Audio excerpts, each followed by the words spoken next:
It will cost Britain $60 billion. Foot and mouth has destroyed its farms, devastated its rural communities. It's the biggest outbreak the world has seen, and it probably began with just one single shipment of tainted meat. Australia, mercifully, has remained free of this disease thanks to strict quarantine procedures. But if it were ever to hit our shores, the horrific scenes of animal slaughter being witnessed throughout Britain would happen here. I've just returned from the village at the centre of this epidemic. What we saw there is truly heartbreaking.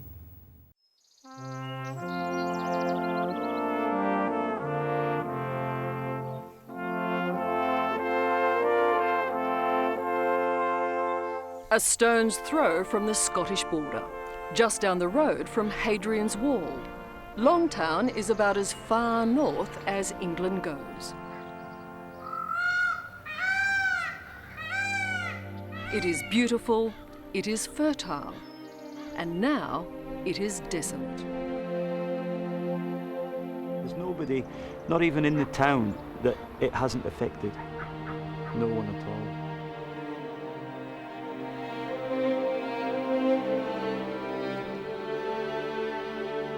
Over the past 7 weeks, there's been lumps of carcasses, there's been sheep, there's been everything lying on that heap. And there was times you could walk past and you could recognise an animal you used to know. That's very hard.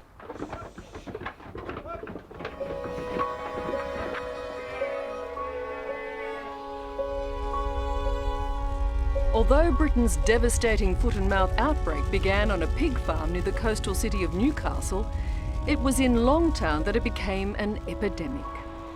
A few sheep infected by the virulent disease were sold through the town's livestock market, and the seeds were sown for a national catastrophe.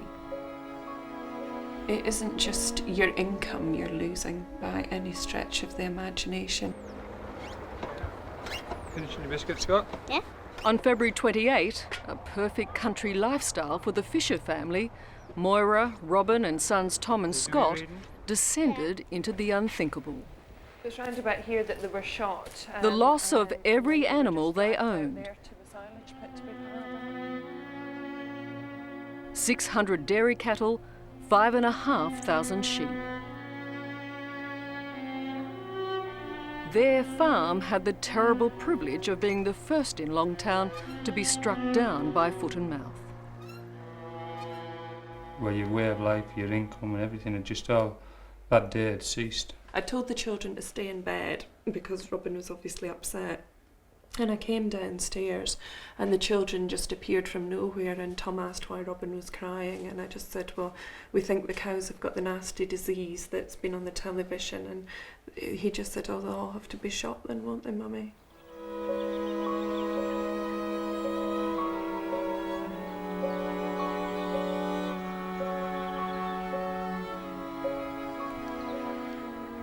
The emptiness of these fields is quite eerie. Barely a single cow or sheep to be seen for miles. And these farms will stay that way for up to a year, maybe more, as the farmers and the town that depends on them are left to wonder why Longtown was allowed to turn into a wasteland. I feel a sense of guilt to a certain point because it's always there. In the back of your mind, you say, well, if those sheep hadn't come to Longtown, it might have been so different, but Haig Murray is chief auctioneer and part owner of Longtown's livestock market, one of the biggest in Europe. It was from here that the plague was spread throughout Britain. second to a death in the family, this is the worst thing can happen to a farmer.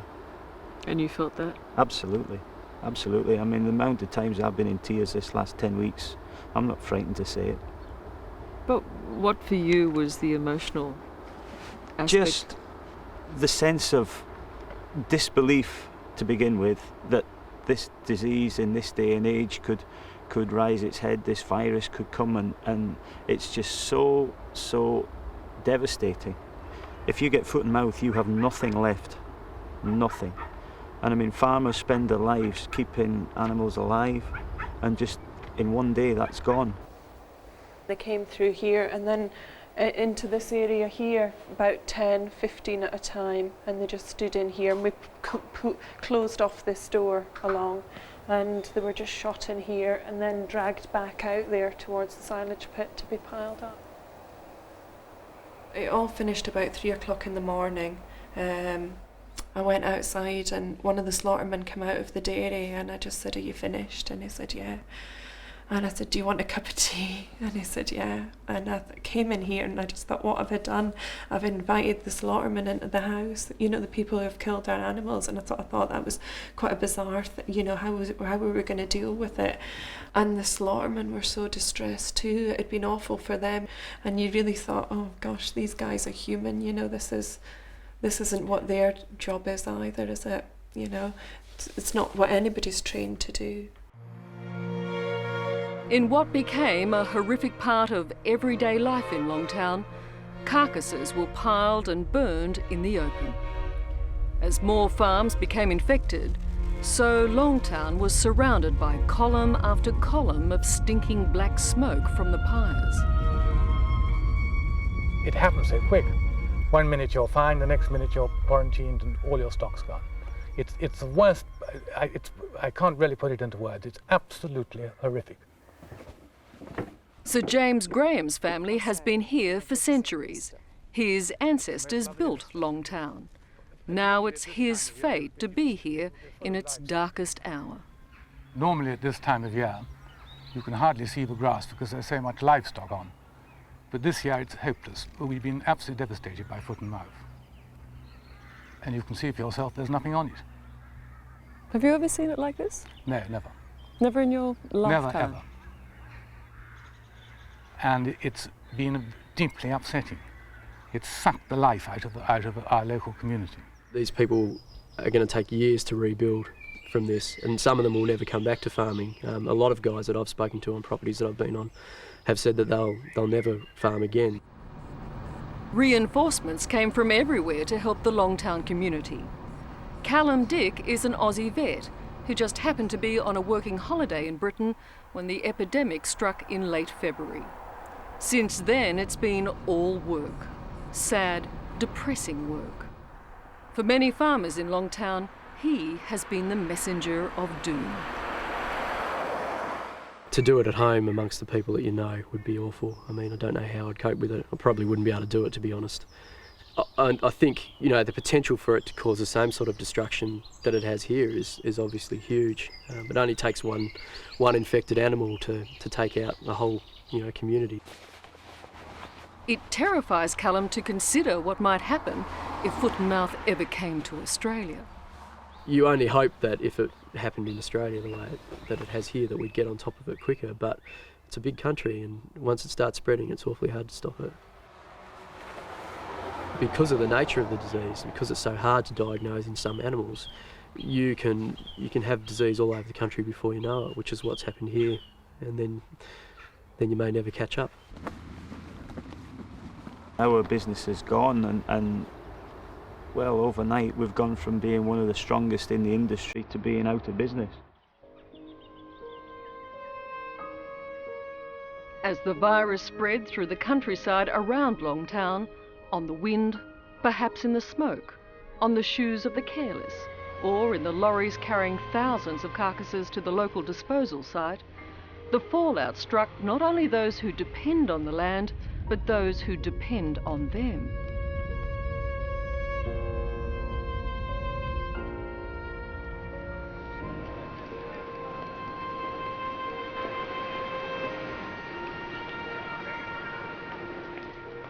As a town, I just hope and pray that I think we'll survive.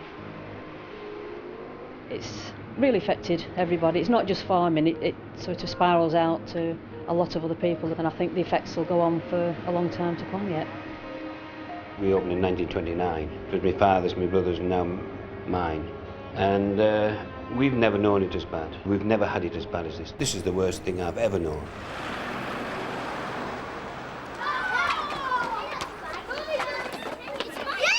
I've had several parents who've come in who've said that they don't think they're going to be able to restock. They think it's the end of the small farm. Children won't know that yet. They'll know it again, 12 months later, if there's no more animals or livestock on their land, what's Dad going to do? What's Mum going to do? What are they going to do? Because many of them would be looking at going on to farming in their own right. I don't know whether that's going to happen. And talking to the children of Longtown, there is the very real sense that innocence has been lost amidst the disease and death they have witnessed. I don't think it's very nice just looking at the fires when you go past. You can smell the smell of death and dead animals. And it's just horrible. You can just think last year there was lots of lambs bouncing around, but now there isn't any.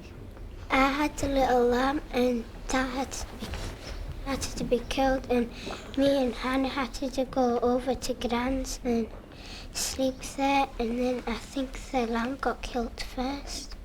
So you lost your little lamb?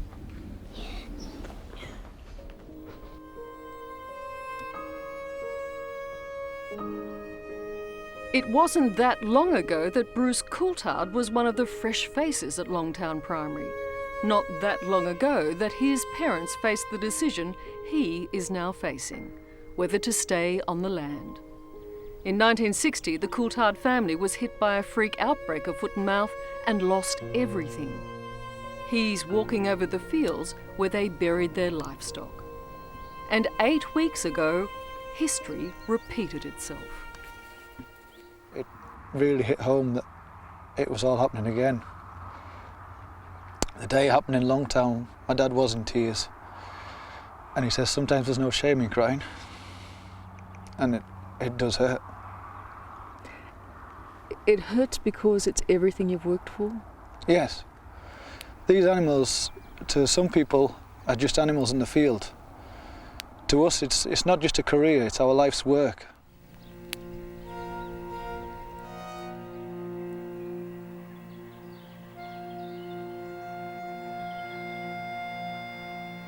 Dad was just saying, couldn't believe how it happened again, you know? Didn't think he would ever see it again. I hope I never see it again. The sheep industry in Britain was just for the first time in years looking good, and you know, all the signs were right, everything was just ready to settle down, and the silent thing was there. Just put an end to it.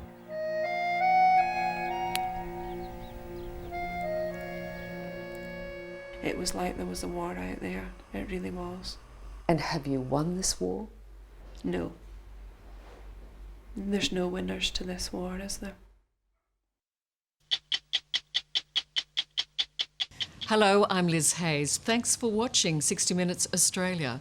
Subscribe to our channel now for brand new stories and exclusive clips every week.